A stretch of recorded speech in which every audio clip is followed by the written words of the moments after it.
few months ago, we went through a devastating turn of events as my entire family got sick from a mystery illness which turned out to be black mold toxicity. I now suffer from neurological issues and I'm hoping I recover soon, but we also suffered a total loss of property. Everything down to the clothes on our backs had to go. That included my camera equipment, my home studio, and yes, my home theater. It was a total loss, and just my luck, property insurance in Texas does not cover black mold. As horrible as that situation was, it did provide one opportunity, and that was to rebuild everything from the ground up with the most premium pieces I could make happen and build my dream home theater. I do want to thank SVS, Awall, and GIK Acoustics because without their help I would have never been able to afford rebuilding. You guys have no idea what a blessing you've been. Now before we get into the breakdown, because we are still trying to recover financially, if you see anything in this video that may be of interest, consider using my links in the description and top comment to make your purchase, which will help us earn a few more dollars and get back on track. I'll also add links to recommended videos where I've done full reviews on most of these products. Let's get into the meat and potatoes, and we'll start off with one of the top rated and reviewed 4K laser projectors on the market, the Awall LTV 3500 Pro. We're talking 3000 lumens of brightness, 107% of the Rec 2020 color gamut, HDR10 Plus, and Dolby Vision, and one of the best features you won't find on any modern TV, active 3D. Now, I was a huge fan when 3D TVs were a thing and had quite the collection of 3D Blu-rays, so it's nice to be able to experience some of those again, and if you're looking for good recommendations, check out Coraline and Paranorman.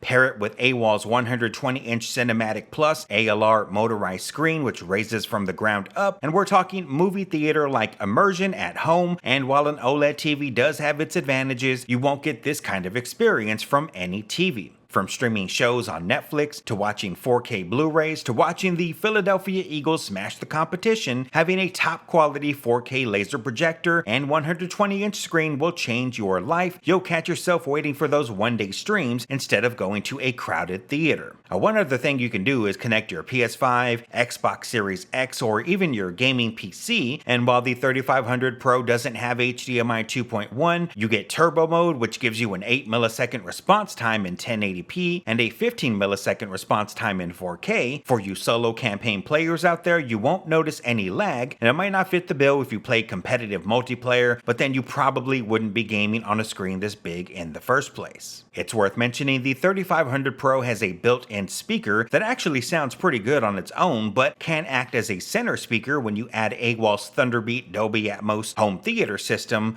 You can order the whole set, projector, screen, and speakers from Awall and get an all-in-one solution. If you're trying to go big while at home, Awall has you covered. I chose to go a different route when it comes to audio, so instead of the Thunderbeat system, I went with something that completely revolutionized my audio game and is miles better than my old Denon S760H and Polk Signature Series system. Let's start off with the brain of the new system, my replacement AV receiver, the Denon X4800H. This unit is a 9.4 channel, 125 watts per channel AV receiver with Dolby Atmos, DTS-X, Auro 3D, and is IMAX enhanced, and uses Denon's top calibration software, Odyssey Mult-EQ XT32, so you'll get the best possible sound out of your speakers once dialed in. Well, if that's not enough, it's also Dirac Live ready, has a clock jitter reducer, and a monolithic amplifier design, all premium features you won't find on lower models. Oh, and because it matters to some, it is built in Japan.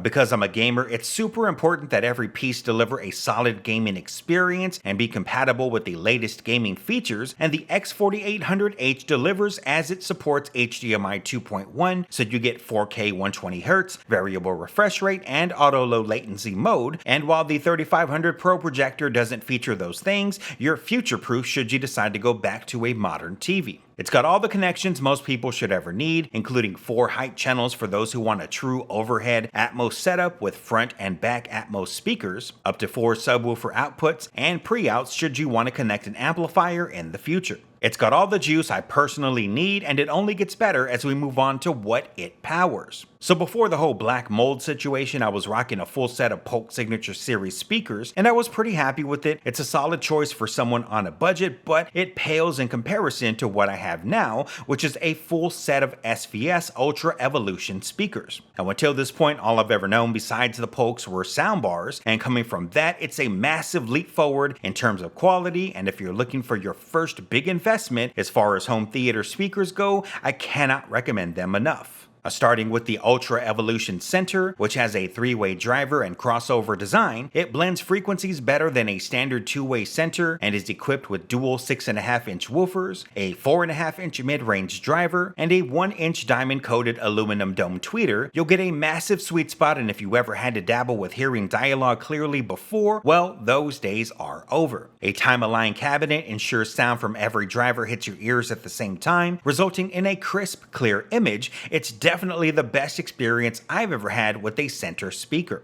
They have 3 tower speakers in the Ultra Evolution lineup: the flagship 8-inch woofer Pinnacle, the mid-range 6.5-inch woofer Titan, and the lowest tiered speaker I decided to go with, the 5.25-inch woofer Ultra Evolution Towers. Why did I go with the lowest tier? Well, that's because I live in an apartment, so I want to be able to drive them to a nice level without sending earth-shattering bass to neighboring apartments. I don't want complaints, of course, but I also don't want to advertise what I own to others. Just because they have the smallest woofer in the lineup doesn't mean they're a slouch, as every tower speaker in this lineup has a total of 4 woofers, 2 on the front and 2 on the back, which help create what SVS calls force balanced array. This design means deeper, more powerful bass, as mechanical energy from each front woofer is equaled inside the cabinet by the corresponding rear woofer for better lower frequency accuracy down to 30 Hz. In addition to the quad 5.25-inch woofers, you get dual 4.5-inch woofers,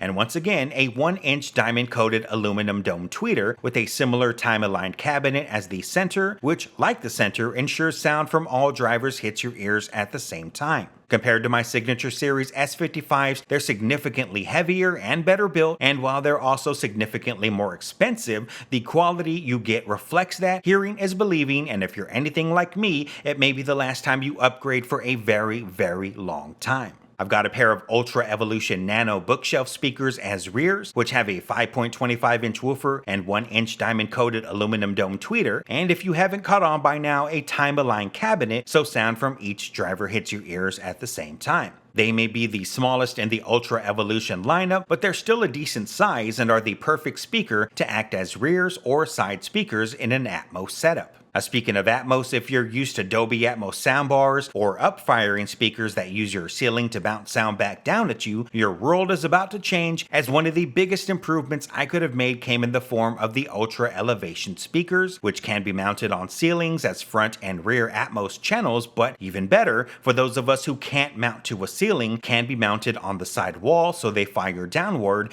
directly at your ears instead of using reflections. This makes a huge difference, and once you've gotten used to sound coming directly from above, you'll never hear an Atmos soundbar the same. Like the Nanos, they feature a 5.25-inch woofer and 1-inch diamond-coated aluminum dome tweeter, and are angled in a way that makes them super versatile when it comes to placement. If there's one thing you need to upgrade your speaker setup, it's the Ultra Elevations. That brings us to the last and possibly most important part of my home theater, my GIK acoustic panels. I've got Impression Series corner bass traps filling up my 2 corners, and 10 bass traps spread around the room, making sure I've covered reflection points and empty spaces to cut down as much of those echoes as possible. Super important, especially since I have such an open floor plan with a kitchen that really adds problematic reverb. That sums up my dream home theater. If you have any questions about any of this, feel free to ask in the comments below or shoot me an email, which I've listed in the description. If you found this video helpful and it's given you some ideas for your setup, consider hitting that subscribe button and notification bell, as I have plenty of home theater content coming your way. That's going to wrap things up for today. I'll see you next time.